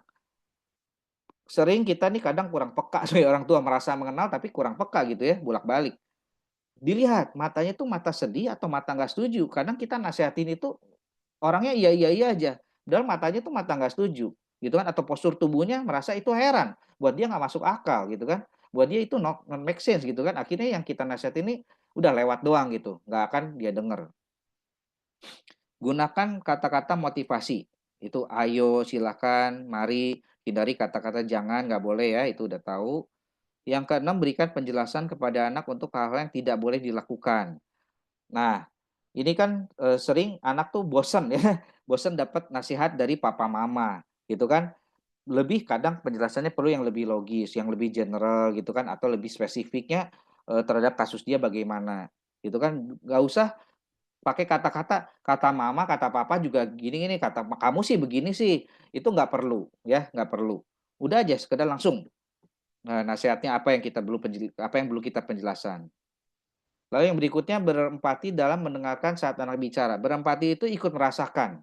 Jadi kalau lagi anak sedih, marah gitu kan, jangan kita suruh diem gitu atau udah cepetan gitu kan, atau dalam hati kita, "Ini anak ngapain sih?" Gitu kan. Justru saat itulah kita berusaha dalam posisi dia. Ketika dia nyebut berantem sama teman, "Aku nggak mau lagi main sama dia," gitu kan, kita mulai merasakan kesedihan dia. Nanti kan kalau udah merasa tuh akhirnya bahasa kita satu frekuensi, gitu kan. Yang keenam, hindari gaya komunikasi yang membuat anak semakin menarik diri, antara lain yang memerintah, menyalahkan, memberi julukan negatif. Wah, ini sering ya, dasar si bandel, dasar kamu si males gitu, itu tolong dihindari ya. Meremehkan, ya tadi yang saya udah bilang, "Masa gitu kamu nggak bisa, kakak aja bisa." Itu paling repot ya, apalagi udah membanding-bandingkan. Mengancam, "Awas ya kalau kamu mengulangi lagi, papa tinggalin." Sebenarnya itu kan nggak pernah ya kita meninggalkan anak di mall gitu kan, walaupun mungkin 10 meter sih pernah gitu kan. Nah itu nggak usah lah, dikasih pengertian aja sebisa mungkin ya. Memang saya tahu biasanya orang tua sudah mencoba. Paling saya cuma mohon Bapak Ibu sedikit lebih sabar lagi, sebenarnya kita tuh sabar banget melewati anak. Apapun yang kita lakukan untuk anak tuh nggak ada yang sia-sia. Jangan merasa kita tuh udah kasih nasihat tuh udah sabar banget loh. Ah, percuma lah, begini begitu. Enggak ada yang percuma untuk anak kita ya, nggak ada yang sia-sia untuk anak kita. Oke? Nomor 9, tataplah mata anak dengan kasih sayang ketika berbicara. Tentu eye contact itu penting sekali. Kalau memang saat anaknya lagi senang, tentu kita juga ikut sekalian sambil senang, "Wah, hebat kamu, sini papa peluk dulu. Ayo sini dicium," gitu kan. Ya, gitu atau mama gitu, mama cium gitu kan. Jadi, dengan melihat mata termasuk yang sedih, dia nangis gitu kan kita coba peluk dulu ya. Nada suara dan ekspresi wajah yang sesuai dengan hal yang disampaikan. Ada hal-hal yang tegas, tidak bisa ditawar ya bahasanya harus tegas. Tangannya ya tangan tegas gitu kan, matanya ya mata tegas. Jangan kita seolah tegas, ada sanksinya, tapi kita seperti main-main. Anaknya jadi ragu nih, ini mama papa serius nggak sih? Gitu kan. Jadi kita mengsetel sendiri. Ini hal-hal yang tegas, masalah kejujuran. Masalah nggak boleh maaf, pornografi gitu kan, itu hal yang tegas sekali gitu. Nggak bisa ditawar. Oke, segitu dulu maaf Putri. Ya, Bapak Ibu, dari yang disampaikan tentang bagaimana cara berkomunikasi yang positif kepada putra kita, ada yang ingin bertanya, silakan, atau mungkin sharing. Oke, ini dari Pak Budi Kurniawan, Pak. Beliau menanyakan hobi untuk anak adalah baik. Tapi bagaimana kalau anak sangat menggeluti satu hobinya, sehingga keterampilan lain tidak dipelajari? Bagaimana membalance keterampilan anak ini, Pak? Ini pertanyaan yang sangat menarik karena sering ya terjadi kita punya harapan banyak supaya anak balance, tapi anak itu aja terus yang dilakukan. Silakan Pak Arto. Waduh, pertanyaan yang bagus ya, benar-benar bagus sekali ya. Oke, tadi saya udah sampaikan, anak itu perlu ada satu yang ahli, misalnya saya nggak tahu Bapak tadi anaknya hobi apa Pak? Maaf Pak. Pak Budi putranya hobi apa? Hobi basket, Pak. Oh, Basket, basket. Om Budi nih, wah luar biasa betul. Ya betul. Nah pasti, apalagi saya udah kenal anaknya ya, apalagi papinya nih hobi sekali basket, saya juga tahu ya. Ini udah bagus banget ya, saya kenal anak-anaknya keduanya les juga di kita. Pertama dia memang harus ahli, begitu ahli itu kan percaya dirinya udah muncul. Nah betul sekali, setelah dia ahli, cepetan dikembangin. Biasanya 2 tahun tuh sebenarnya udah kelihatan udah bagus ya, 2 sampai 3 tahun tuh udah bagus yang dia hobi. Itu udah tegas aja, kalau saya tegas ya sama anak saya, nambah skill baru. Tiap 2 tahun, tiap 3 tahun nambah skill baru. yang tadinya udah jago sempoalnya sekarang nambah piano gitu kan. Yang tadinya udah pianonya udah nambah 2-3 tahun udah jago, nambah lagi ke renang misalnya. Udah 2-3 tahun renangnya udah bagus, nambah lagi ke nyanyi. Udah 2-3 tahun lagi nambah ke bahasa Jepang gitu. Jadi mungkin mudah-mudahan Pak Budi ya ataupun Bapak Ibu yang lain beranilah tegas ngomong sama anak, nggak bisa. Lu basket memang udah kewajiban, kita udah satu keluarga nih hobi basket. Lalu juga udah papa lihat bagus banget basketnya gitu kan. Tapi tegas aja setelah 2-3 tahun harus nambah skill baru, bidang baru. Kalau anaknya banyak alasan, nggak bisa, itu udah keputusan. Kamu udah gede, papa tahu bisa ngambil keputusan sendiri, tapi papa dan mama berusaha yang lebih baik. Nggak mungkin anak itu nggak ada talent di bidang yang lain ya. Saya menemukan banyak anak itu sebenarnya cuma masalah prioritas waktu. Semakin waktunya dipakai untuk hal-hal, dia jadi bisa pinter bahasa, pinter gambar, pinter nyanyi, pinter olahraga, orang yang sama gitu kan. Ya jadi juara sekolah juga gitu kan. Gitu. Mudah-mudahan menjawab Pak Budi. Pak Budi mungkin masih Ya, ingin melanjutkan terima pertanyaan. kasih Pak Harto. Siap. Terima kasih Om Budi. Oke, mungkin bisa dilanjut ke materi berikutnya. Masih ada waktu 16 menit kita, Pak. Oke, siap. Kita coba ngebut ya. Yang sekarang. 10 cara mengatur jam, program TV, dan gadget. Nah, ini sering sekali kita dengar, anak saya nih udah ketagihan gadget. Atau kalau yang YouTube gitu kan, udah YouTube atau Instagram atau Facebook, ataupun program TV, film-film gitu kan, film Cina, drama Korea, atau apapun gitu ya. Ini kita mulai coba diatur bersama. Oke. Yang pertama, sepakati dengan anak jumlah jam dan program yang bisa ditonton. Jadi ini juga hal-hal yang tegas ya, ini berkaitan dengan nanti kalau anak udah ketagihan tuh makannya jadi bermasalah, mandinya bermasalah, waktu dengan keluarga juga bermasalah. Tegas aja, kita sepakati bersama maksimum adalah 1,5 jam ya, maksimum 2 jam. Nah itu udah tegas aja, nggak usah malu-malu ya, nggak usah, gua kan udah gede, papa nggak usah ngatur lah gitu, mama nggak usah ngatur. Ya nggak bisa, selama masih anak kita, lu belum nikah, nurut aja dulu lah, gitu. Oke? Ya biasa sebenarnya 1 sampai 2 jam sih masih kita anggap 1,5 jam masih normal ya. Untuk yang dia hobinya dia itu nonton atau di game di YouTube itu. Tapi kalau udah sampai 4 jam, 5 jam, 3 jam itu udah terlalu berlebihan. Sepakati dengan anak jam dan jenis permainan gawai yang bisa dimainkan. Game itu kan banyak.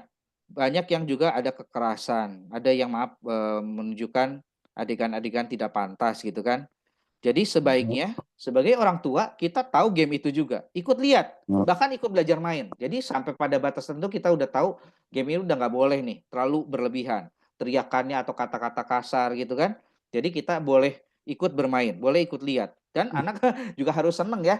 Tolong jadi nanti Bapak Ibu nggak usah malu sama anaknya. Anak pasti akan bilang, "Papa ngapain sih ikut game ini? Mama ngapain sih ikut game ini?" "Oh, nggak apa-apa, Papa juga sama Mama pengen main game bareng-bareng dong."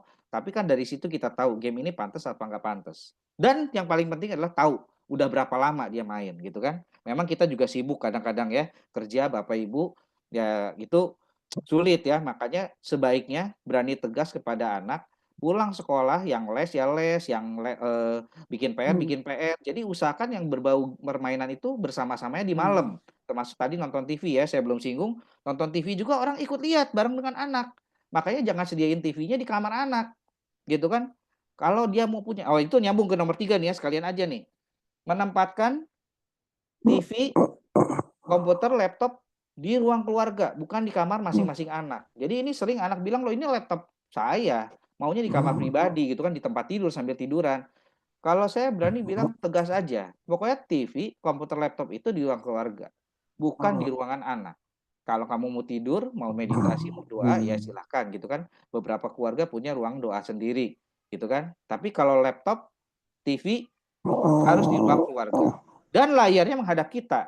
Jangan layarnya kita membalik dulu dirubah ya sama anak. Dia mungkin lagi main game atau lihat adegan-adegan yang nggak pantas gitu kan atau apa, kita akhirnya ketipu ya. Jadi layarnya dari awal udah bilang layarnya harus terbuka ke arah kita, bukan yang menutupi gitu ya. Yang keempat, Jadilah teman di media sosial yang anak kita miliki seperti Facebook dan Twitter. Nah, ini kadang kita luput ya. Tolong kita jadilah teman dari si teman anak kita. Gak usah malu. Papa kan pernah anak saya juga ditanya sama anak saya, ngapain papa friend si itu? Oh, papa perlu tahu teman-teman kamu siapa aja gitu kan. Dan termasuk kita tahu jadi interaksinya gimana di dunia maya. Bahasa-bahasanya bagaimana gitu. Ya, atau udah mengarah ke informasi yang terlalu detail gitu ya, itu harus curiga. Yang kelima, ingatkan anak tidak sembarangan memasang informasi pribadi seperti foto diri, foto keluarga, alamat rumah, nomor telepon di internet. Sering kita dengar, maaf nih terutama yang perempuan nih, korban ya, korban anak perempuan remaja itu korban tadinya bukan mau disebarkan foto, maaf, naked gitu ya. Tapi kan laki-laki entah apalagi terutama yang di dunia maya, nggak kenal. Mereka bisa dekat karena main game bareng. Mulai, WA-an atau tukar-tukar informasi pribadi. Mereka juga pinter ya para cowok-cowok yang maaf, nakal-nakal di luaran itu pinter. Dia nggak langsung minta foto naked gitu kan. Dia bilangnya, "Minta dong foto kamu waktu imut dulu waktu masih kecil," gitu kan. Nah, nanti udah gitu mulai, foto kamu yang imut-imut itu yang sekarang agak besar yang mana? Mana foto kamu yang dengan keluarga, mata foto yang baru mandi, wah lama-lama yang foto naked gitu ya. Nah tolong itu akhirnya disebarluaskan, diancam, sampai anaknya frustasi gara-gara media. Jadi, tolong sekali-sekali Bapak Ibu juga nggak usah malu ya, kadang anak pun, kita berani tegas aja bilang, "Papa Mama harus tahu, kamu bergaul dengan siapa," gitu kan. Bahkan sering dikasih tahu kalau pergi dengan lawan jenis, nah itu harus ada orang tua. Itu memang sering dibilang, "Papa Mama nih ketinggalan zaman," gitu kan. Nah, tapi kalau hal-hal yang udah terlalu berbahaya kita tegas saja. Ingatkan anak, nomor 6, bahwa jika akan bertemu dengan teman yang dia kenal melalui internet harus didampingi orang tua atau orang dewasa. Oke, itu udah tadi udah saya singgung juga. Yang ketujuh, awasi gejala munculnya kekerasan lewat internet. Nah, kalau anak kita nggak mau tiba-tiba nggak mau sekolah atau takut buka internet atau mulai tertutup, mulai murung, gitu kan diajak makan atau makannya mulai sedikit, selalu sedikit, pasti ada sesuatu gitu kan. Nah, kita coba gali, ada terjadi apa tuh sama anak kita. Nomor 8, tetap menjaga hak anak memegang gawai, sehingga anak tidak akan takut dan ragu melakukan hal buruk yang mereka alami. Sering Bapak Ibu ya ngancemnya adalah, "Kalau kamu begini, papa sita handphone kamu seminggu." Yang ada anak kita berantem gitu ya. Memang perlu mungkin, mensita kalau udah keterlaluan, tapi ya udahlah nggak usah terlalu lama-lama. Toh disita 1 hari aja dia udah kerasa ya, gitu. Ya kalau bisa mah sanksinya yang lain lah gitu kan. Kalau bisa sanksi yang lain gitu kan, misalnya dipotong uang jajan gitu kan, atau nggak boleh ke mall gitu kan seminggu gitu kan. Jadi atau 2 minggu. Jadi anak-anak merasa ada, hak akan gawainya itu masih terjaga. Nomor 9, ingatkan anak untuk melaporkan lebih dulu ke orang lain jika menemui tautan atau tampilan yang mereka tidak ketahui asal-usulnya. Jangan sampai mereka langsung klik memasukkan informasi pribadi. Ya, ini banyak yang berkaitan dengan pornografi terkait di situ, judi dan seterusnya ya. Anak-anak muda sekarang juga banyak yang mulai dengan uangnya sendiri mencoba-coba ya judi. Wah, itu tolong nanti ketagihan. Awal-awal pasti dapat lah ya. Kenapa saya bisa cerita karena saya punya pengalaman pribadi ya. Gitu kan awalnya mencoba dan dapat gitu kan, wah untung wah gitu, wah lama-lama, kita boncos ya, lama-lama rugi pasti itu, nggak ada judi itu yang untung, hanya awalnya aja. Dorong anak untuk memanfaatkan internet sebagai media belajar. Oke, ini udah sering ya di sekolah juga memang internet untuk media belajar kita ingatkan kembali. Itu dulu mungkin, Bu Tri? Baik Pak Harto, Bapak Ibu ada yang ingin bertanya silakan. Ini sudah mendekati penghujung. Banyak sekali yang tadi sudah kita dapatkan. Ada beberapa hal yang perlu kita jadikan sebuah tanda kutip kita notice ya, bahwa ternyata kalau ada perubahan di dalam sikap anak kita patut untuk mencurigai terjadi sesuatu di dalam dirinya. Sehingga pola pendekatan perlu dilakukan dan tentunya cara kita berkomunikasi dengan anak itu menjadi sangat penting. Juga selain sangat penting kita di dalam berkomunikasi dengan anak kita sendiri pun, maka ada satu hal privasi yang mungkin juga kita perlu jaga ya Pak ya, Pak Arto ya. Ini Ya, betul sekali. kadang-kadang anak ini nggak mau terbuka karena takut yang lain tahu. Contohnya seperti itu. Silakan Bapak Ibu kalau ada yang ingin bertanya. Ini keren sekali ini materinya. Saya banyak belajar malam ini.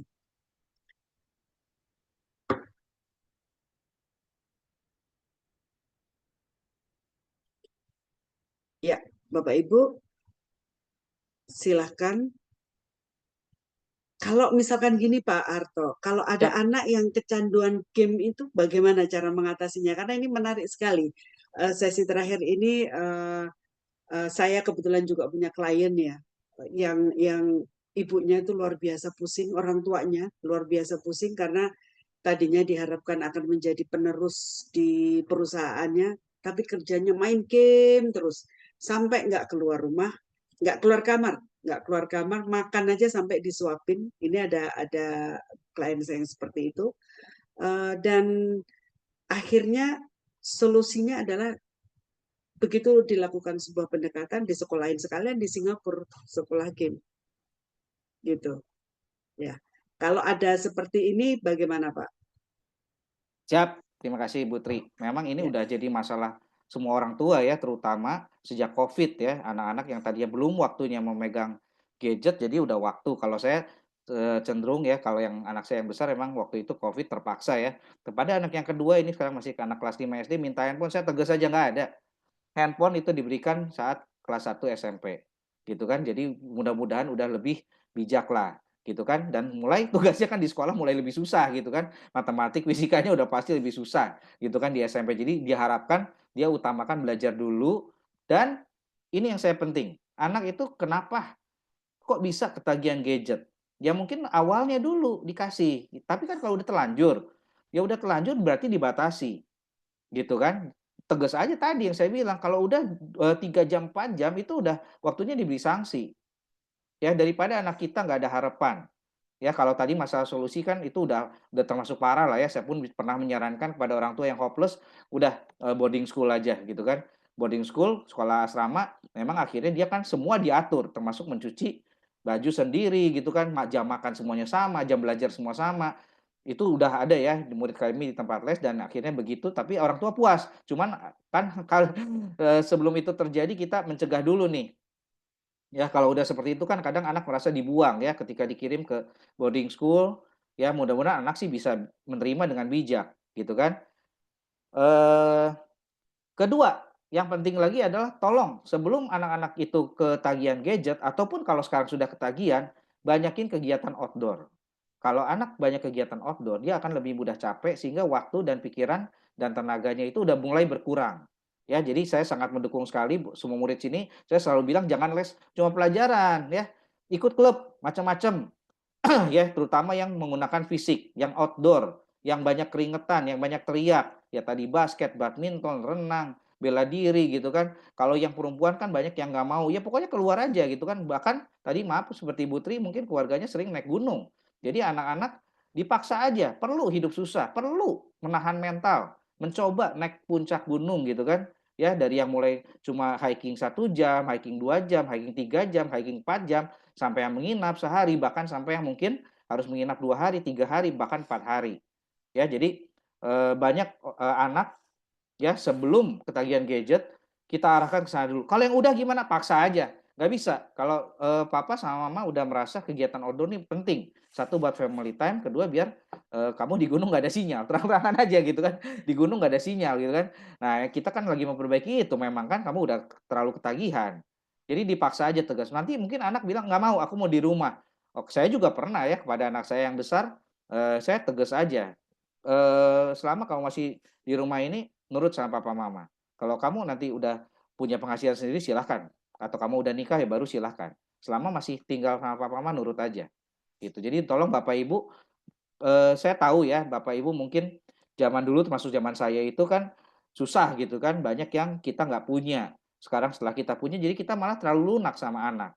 Nah itu yang, saya menemukan juga ya termasuk masalah Supercamp ini, orang tua banyak kan tahu di Supercamp ini acaranya bagus, gitu kan. Melatih leadership, melatih outbound, melatih karakter building, melatih jangan ketergantungan gadget. Tapi ayah sama ibunya cuma nanya, kamu mau ikut nggak? Enggak. Oh ya udah pasti ya, anak sekarang mana ada sih yang mau ikut begitu.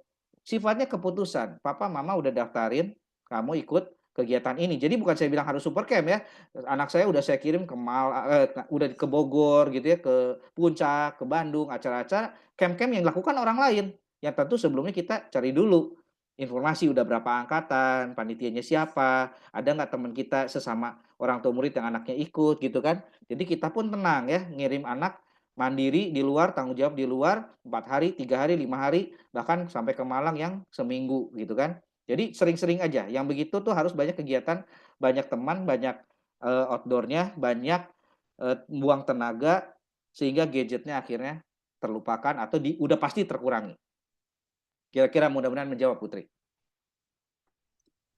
Ya, luar biasa Pak Harto malam ini sharing yang tentu kita sebagai orang tua sangat membutuhkan ya sharing-sharing seperti ini karena kita sebagai orang tua bekerja, saya ibu rumah tangga sekaligus pekerja, tentu membagi waktu tidak bisa penuh ya dengan anak. Apakah ibu rumah tangga juga bisa membagi waktu dengan penuh dengan anak? Belum tentu juga. Karena pekerjaan rumah tangga itu juga lebih sibuk, Pak, dibandingkan dengan ibu rumah tangga. Ini fakta gitu kan. Nah, ketika itu terjadi bagaimana? Tentunya kita perlu membuka diri untuk sama-sama kita bicara dari hati ke hati. Ini sharing sedikit kalau saya nih Pak Harto, saya kalau Siap. mau bicara dengan anak saya selalu ngomongnya, yuk kita bicara sebagai laki-laki dewasa dan perempuan dewasa. Karena kebetulan anak saya laki-laki dua-duanya kan. Jadi berbagai hal pernah sebagai orang tua kita pasti ngalami yang namanya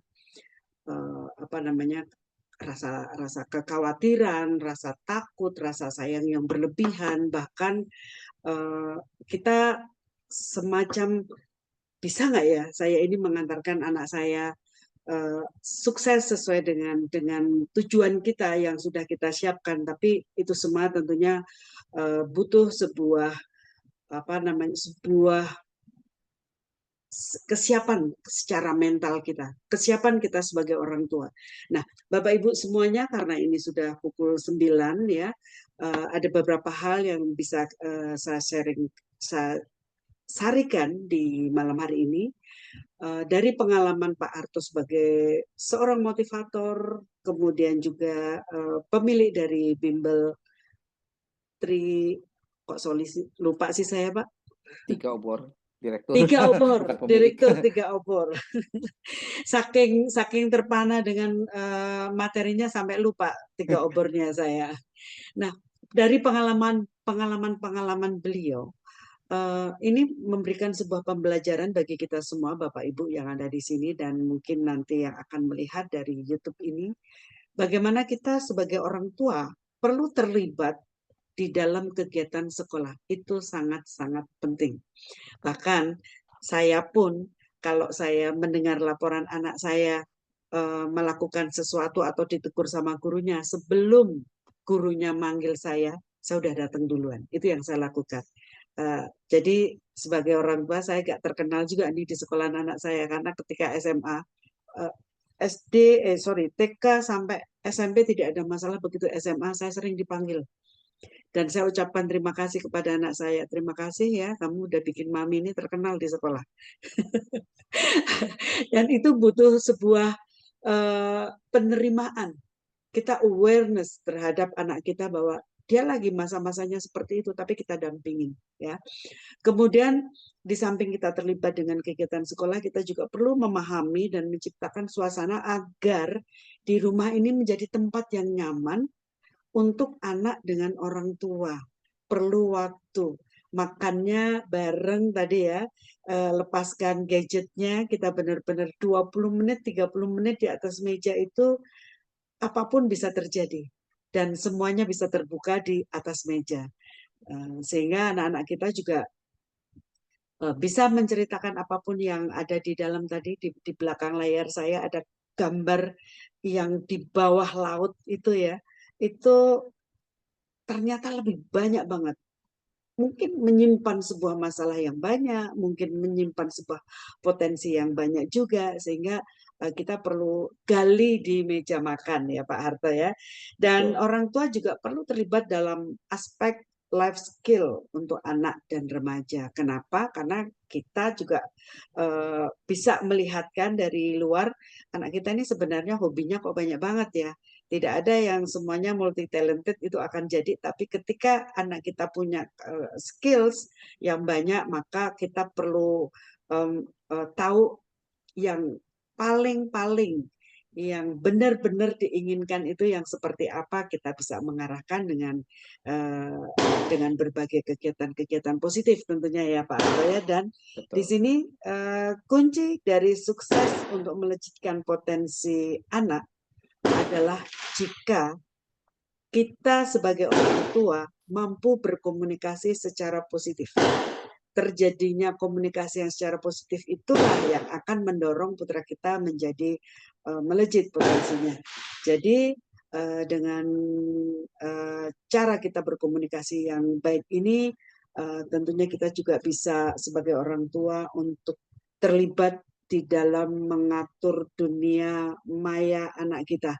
Karena saat ini kita juga perlu tanda kutip antara senang dan waspada terhadap artificial intelligence. Apakah anak-anak kita ini pinternya benar-benar secara otak karena terasah, atau karena tanya sama ChatGPT, tanya sama Gemini, dan lain sebagainya. Nah, ini juga perlu kita pertanyakan. Kenapa? Karena di anak kita tuh humanity-nya yang perlu juga dipegang dengan sangat baik tentunya. Sampai di sini mungkin ya Pak Harto, akan ada lagi yang ingin untuk closing statement-nya Pak, monggo dipersilahkan. Jadi tadi saya tentu closing statement-nya adalah Bapak Ibu tolong jangan menyerah, tolong juga lebih sabar ya. Apapun yang kita lakukan untuk anak kita itu pasti tidak sia-sia. Jangan lupa juga berdoa ya. Bapak Ibu yang kadang malu-malu ya, nggak usah malu-malu ya, doain dia disebut. Anak itu lagi makan gitu ya, kita nggak usah malu sebut waktu berdoa itu, sebut nama anak kita supaya ini, supaya begini-begini. Jangan kita waktu malam aja ya berdoanya gitu ya. Waktu doa makan tuh nggak apa-apa. Kadang anak saya protes, papa nih doa makan atau doa apa sih kok semuanya didoain? Ayo biarin. Justru itu kesempatan kita ya. Kesempatan kita saat makan itu adalah sharing-sharing yang banyak. Saat kita di mobil, ya udah pasti terpaksa anak banyak cerita. Tapi kan kita jadi tahu perkembangannya si A, si B, si C lagi musuhan sama siapa gitu kan. Itu closing statement saya. Jangan menyerah, ayo kita sama-sama menjadi orang tua yang lebih hebat lagi. Ya, luar biasa malam ini kita dapat aha momennya, jangan menyerah, sabar, dan diikuti dengan doa. Terima kasih Pak Harto. Pak Haryo, apakah ada yang ingin disampaikan? Monggo Pak, sebelum kita benar-benar tutup.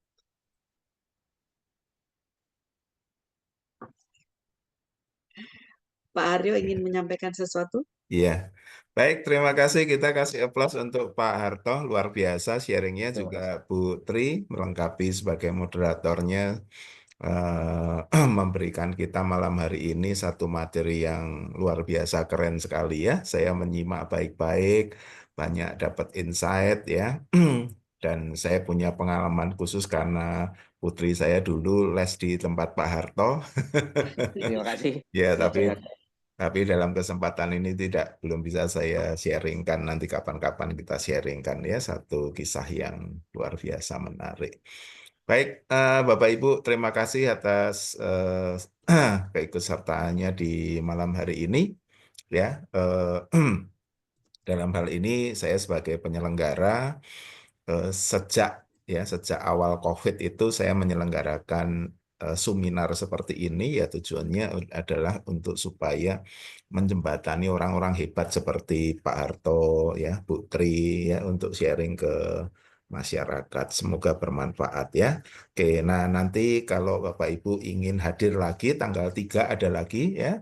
Narasumbernya sudah hadir malam hari ini Bu Floren Kasih ya. Selamat malam Bu Floren Kasih, terima kasih sudah hadir ya.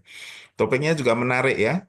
tentang wealth management ya. Kalau malam ini pendidikan untuk anak, nah nanti kalau hari Rabu malam nanti untuk bagaimana kita bisa mengelola keuangan. Baik, terima kasih Pak Harto, terima kasih Putri ya. Ya. Kita akhiri ya. Ya, Ya, terima kasih Bapak Ibu ya. semuanya. Sampai Baik. jumpa nanti tanggal 3 bersama saya lagi ya Pak ya. Ya. Dan Ibu Florence. Baik, terima kasih. Selamat malam. Sampai jumpa di lain kesempatan ya. Terima kasih banyak, terima kasih banyak, terima kasih Ya, Bapak terima Ibu. kasih. Wall grinding.